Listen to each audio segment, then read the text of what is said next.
The first time I saw her, really saw her, was through a camera lens.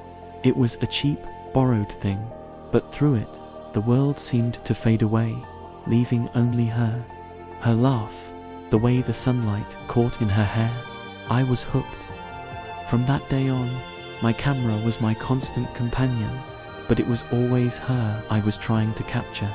High school graduation, college parties, lazy summer afternoons, my portfolio was a love letter I never sent. When she told me she was getting engaged, the world tilted on its axis. He was a good guy, I couldn't even hate him, but a part of me shattered. A few weeks later, she called me, frantic. Her wedding photographer had bailed, and then she said the words that both saved and doomed me. Could you do it? I trust you more than anyone.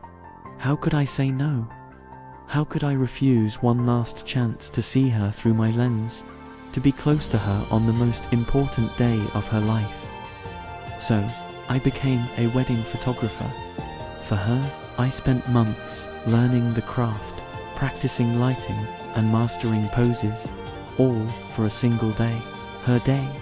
I wanted every photo to be perfect, a testament to the happiness she deserved, even if it wasn't with me.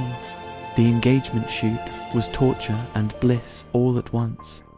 Seeing her look at him with so much love, it was like a knife twisting, but her smile was so radiant, I couldn't help but smile back, clicking the shutter.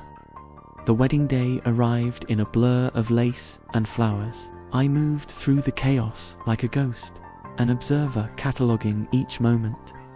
The nervous glance she gave her father, the tear that escaped during the vows, the unadulterated joy in her first dance with her husband.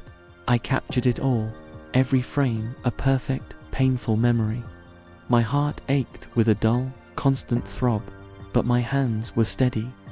I was a professional, after all. As the night wound down and guests started to leave, she found me by the exit, packing up my gear. The grand ballroom was nearly empty, quiet except for the distant clatter of dishes. "One more?" she asked, her voice soft. I nodded, my throat too tight to speak.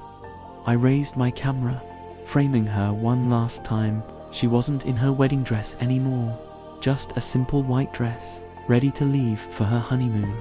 She stepped closer, right into my personal space, until her shoulder was brushed against mine. She looked directly into the lens, her expression unreadable. I held my breath and pressed the shutter. The click echoed in the silent hall. As I lowered the camera, she leaned in, her lips close to my ear.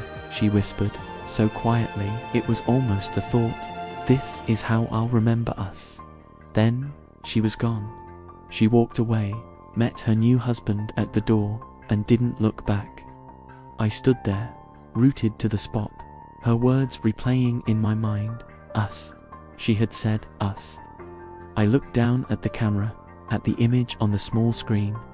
The two of us, side by side, a photographer and his subject, a friend and the woman he loved.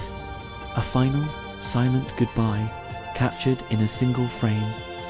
It wasn't the ending I had dreamed of, but in a way, it was perfect. It was our story, frozen in time. Thank you for listening. If this story touched you, please like and subscribe for more.